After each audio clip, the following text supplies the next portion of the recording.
Hello everyone, this is Lavlita. Welcome to our channel Biotech Sapiens. So as we all know कि CSIR net life sciences के लिए जो tentative dates हैं वो announce हो चुकी हैं, ठीक है। तो उसके लिए you must be all trying के क्वेश्चंस जो हैं प्रीवियस ईयर क्वेश्चंस उसको सॉल्व करें, ठीक है। तो what we are going to do is कि हम अपने यूट्यूब चैनल पे डेली नेट के प्रीवियस ईयर क्वेश्चंस की जो एक वीडियो है वो अपलोड करेंगे, ठीक है, ऑफ पर्टिकुलर सब्जेक्ट्स।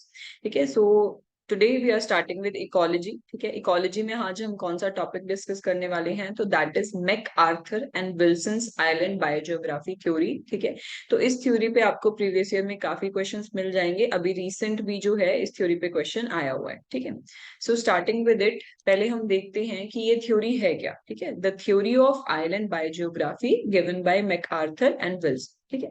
तो उन्होंने क्या कहा था, जो आइलैंड्स होते हैं, ठीक है, उनके ऊपर स्पीशीज रिचनेस कैसे, स्पीशीज रिचनेस यानी कि नंबर ऑफ स्पीशीज कितनी होंगी, ठीक है, उसके बारे में बताया था कि ये जो स्पीशीज रिचनेस है वो कौन से फैक्टर्स पे डिपेंड करेगी, कैसे इंक्रीज होगी या डिक्रीज, ठीक है। तो उसके बारे में इस थ्योरी में एक्सप्लेन किया गया, ठीक है।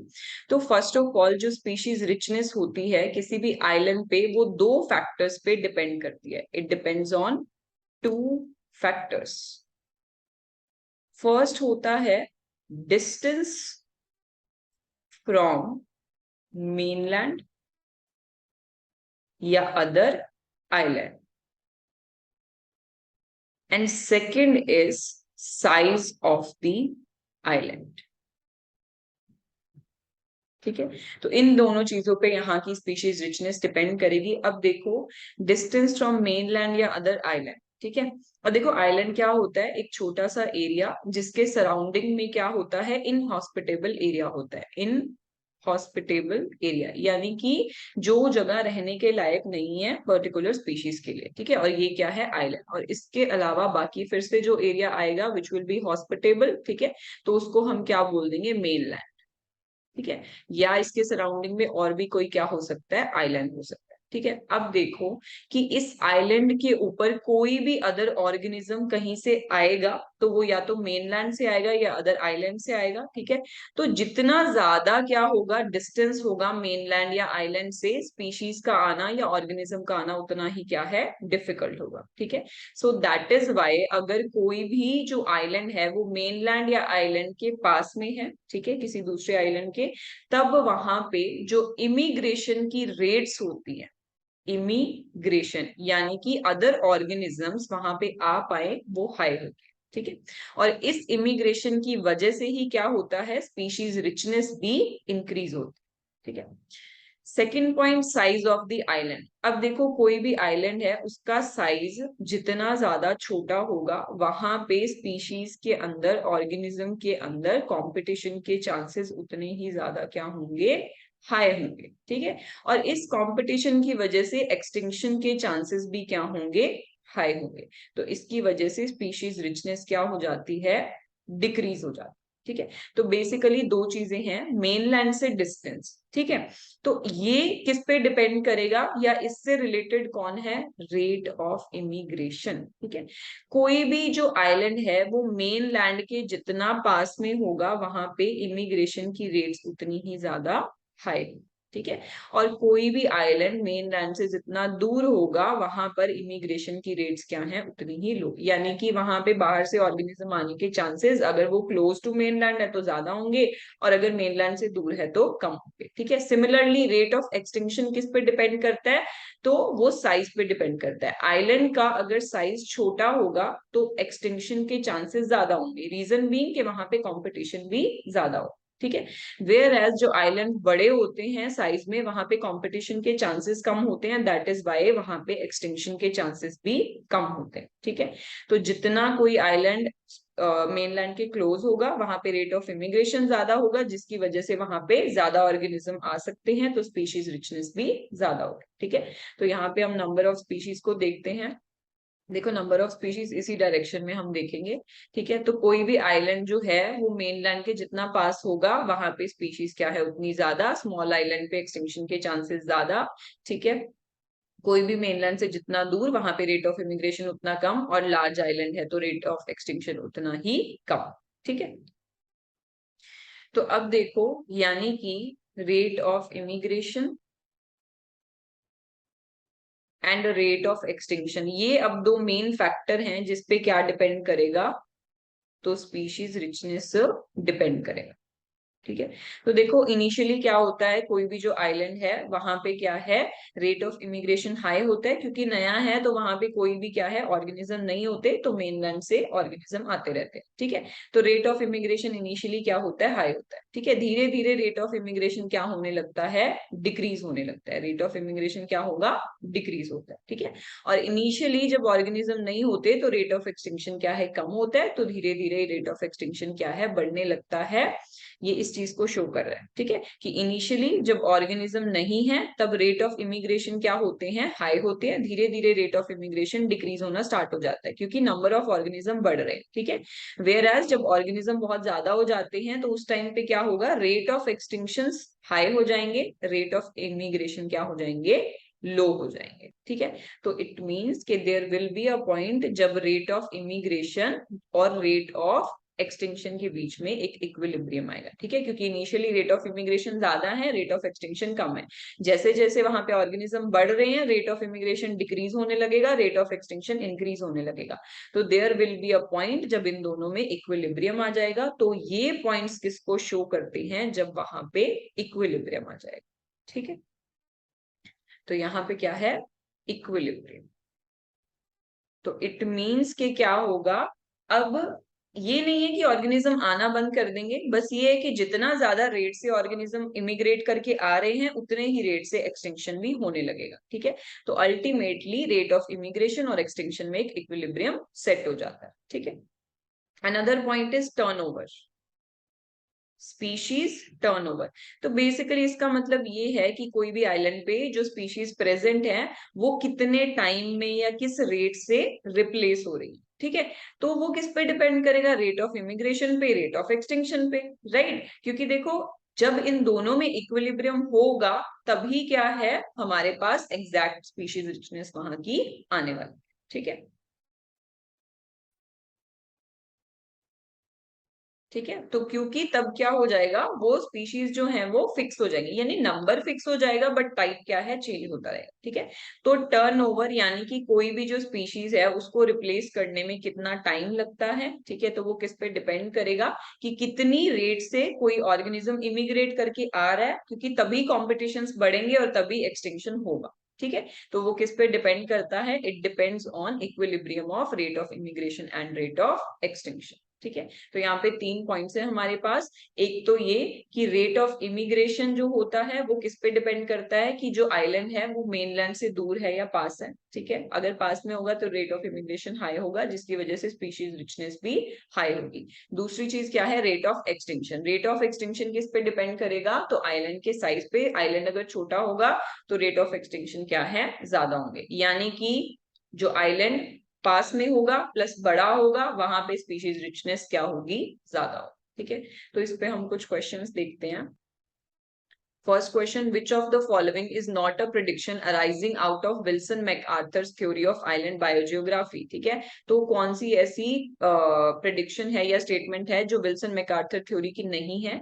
तो first thing, the number of species on an island should increase with its size and area. तो देखो ये तो उसने बोला था कि आइलैंड का साइज जो है वो जितना ज्यादा बड़ा होगा स्पीशीज रिचनेस भी उतनी ज्यादा होगी। देखो स्पीशीज रिचनेस सिंपली क्या होता है, number of species is equal to number of species. तो ये तो स्टेटमेंट करेक्ट है। ठीक है, the number of species should decrease with increasing distance from the island from the source pool. Source pool मतलब जहां से स्पीशीज या ऑर्गेनिज्म इमिग्रेट करके आ रहे हैं। ठीक है, तो इसका मतलब इसने सही लिखा है कि अगर वो मेनलैंड से या सोर्स पूल से ज्यादा डिस्टेंस पे है तो नंबर ऑफ स्पीशीज डिक्रीज होने लग जाएंगी। तो ये भी क्या है, करेक्ट है, यानी विल्सन मैकआर्थर की थ्योरी की ही है ये। ठीक है, the turnover of species should be common and frequent. ठीक है, तो ऐसा पॉसिबल नहीं है, क्योंकि हमने क्या कहा था, टर्नओवर किस पे डिपेंड करता है, इमिग्रेशन और एक्सटिंक्शन पे डिपेंड करता है। अगर इमिग्रेशन ज्यादा होगा तभी एक्सटिंक्शन होंगे और तभी रिप्लेसमेंट होगी, क्योंकि रिप्लेसमेंट का मतलब क्या है, कोई स्पीशीज एक्सटिंक्ट हो रही है, उसकी जगह पे कोई और आ रहा है, तो that depends on immigration and extinction. ये कॉमन एंड फ्रीक्वेंट नहीं हो सकता, ठीक है, इसकी कोई कंसिडरेबल अमाउंट होगी जो डिपेंड करेगी इमिग्रेशन एंड एक्सटिंक्शन पे, ठीक है। तो ये स्टेटमेंट क्या है, गलत है। इट मींस कि it is not a prediction of Wilson MacArthur's theory, ठीक है।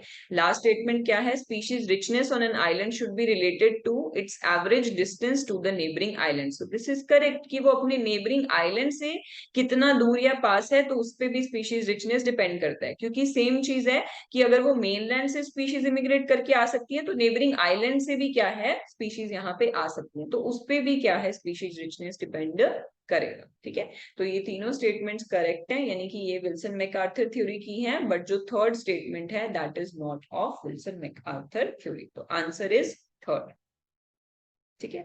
ये क्वेश्चन जून 2016 का।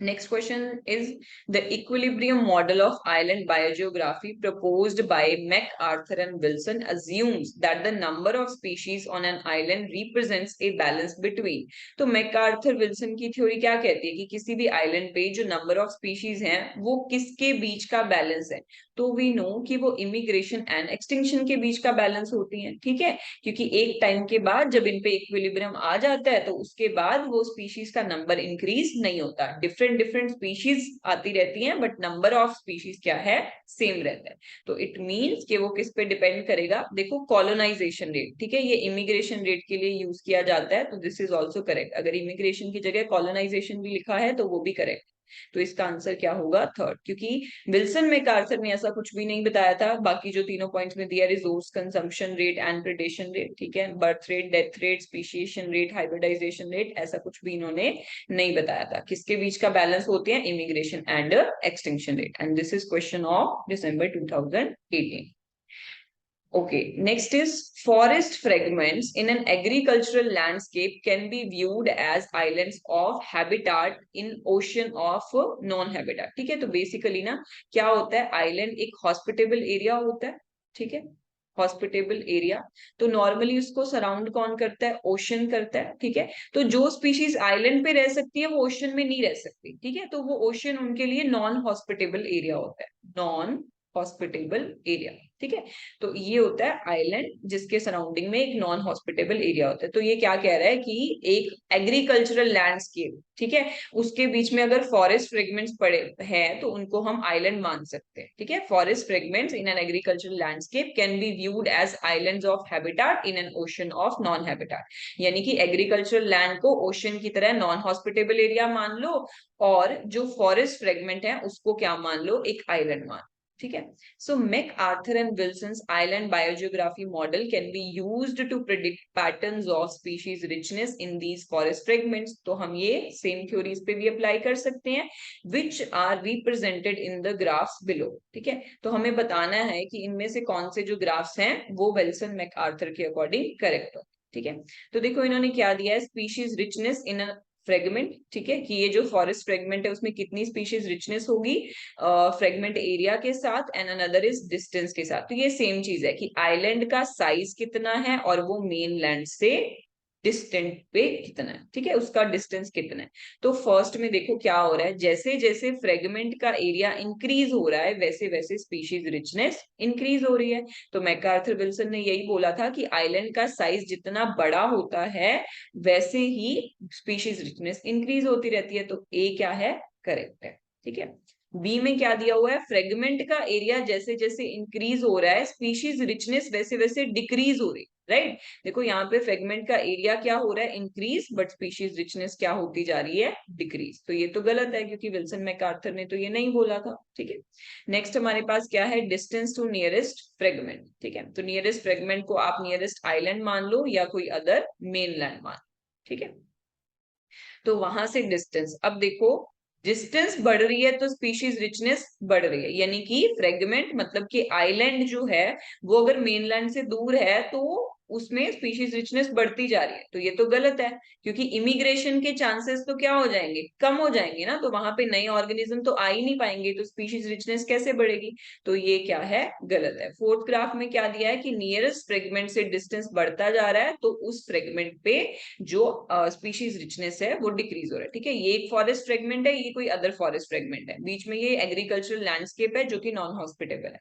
तो अब ये जितना इसके पास में होगा इमिग्रेशन के चांसेस उतने ज्यादा होंगे, तो इस आइलैंड पे नई स्पीशीज आने के चांसेस भी उतने ज्यादा होंगे, तो इसलिए स्पीशीज रिचनेस क्या है, यहाँ पे ज्यादा होगी। तो जितना ज्यादा ये डिस्टेंस पे हो जाएगा इमिग्रेशन के चांसेस उतने ही क्या हो जाएंगे, कम, तो इस पे स्पीशीज रिचनेस उतनी कम। तो डिस्टेंस के साथ स्पीशीज रिचनेस क्या होनी चाहिए, डिक्रीज। तो कौन कौन से ऑप्शंस करेक्ट हैं, ए एंड डी, तो second option is the correct answer, ठीक है। इसमें बहुत सिंपल सी चीज है, एक आपने फ्रेगमेंट का या आइलैंड का साइज देखना है, दूसरा आपने मेनलैंड से या अदर हॉस्पिटेबल एरिया से उसकी डिस्टेंस देखनी है, ठीक है। उसके अकॉर्डिंगली आपने इमिग्रेशन निकाल लेना है, एक्सटिंक्शन निकाल लेना है, ठीक है।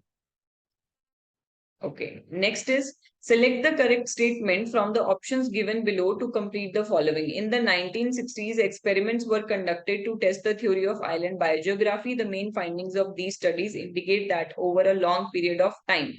Okay, तो हमें बताना है कि इसमें क्या होगा, ठीक है, according to this island biogeography theory.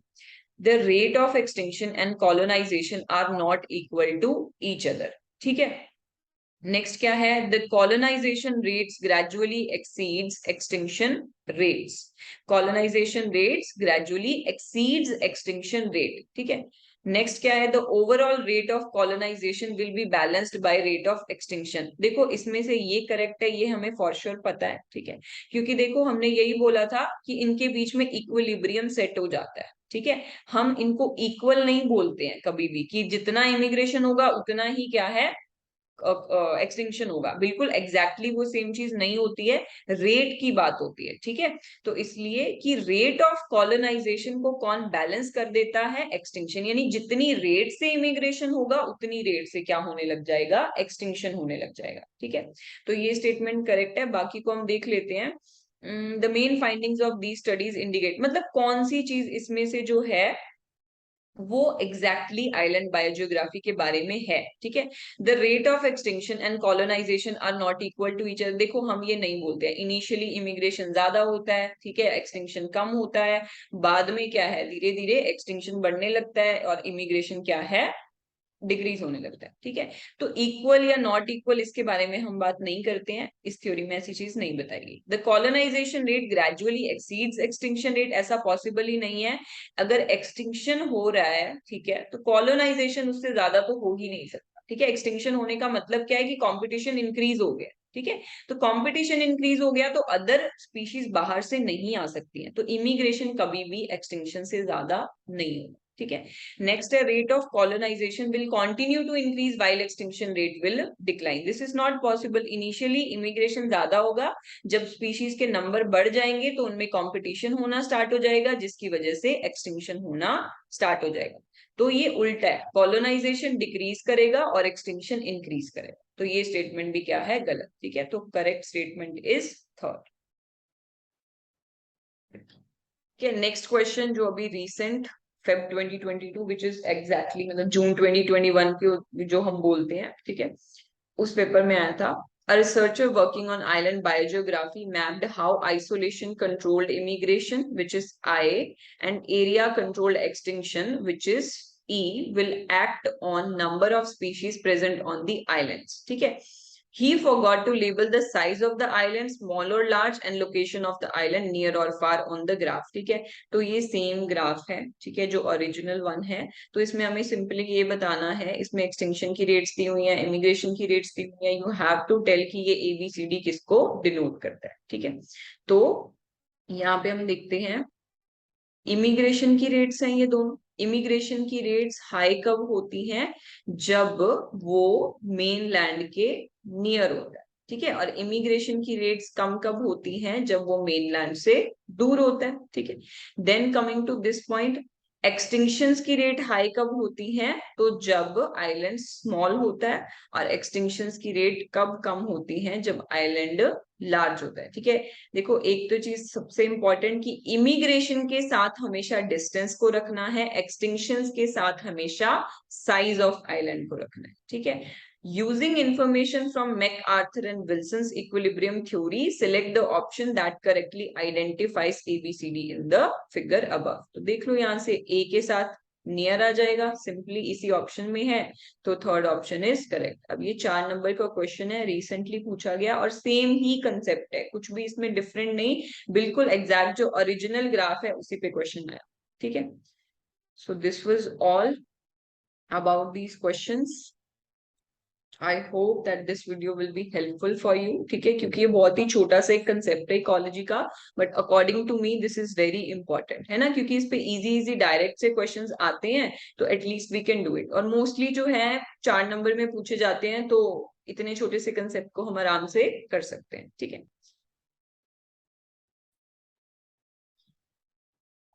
so in case you want to visit or you want to contact us, so here is the address and the contact information। ठीक है, एंड इसके अलावा जो भी हमारे टेलीग्राम का चैनल है, ठीक है, या यूट्यूब चैनल है, या इसके अलावा आपको जो भी एक्स्ट्रा इन्फॉर्मेशन होगी वो यूट्यूब के नीचे डिस्क्रिप्शन बॉक्स में I will add the links. ठीक है, तो जिस भी तरीके से, क्योंकि देखो टेलीग्राम वगैरह पे आप कुछ भी इंफॉर्मेशन चाहते हो या कुछ क्वेश्चन प्रैक्टिस चाहते हो, so you will get it there. ठीक है, थैंक यू एवरीवन।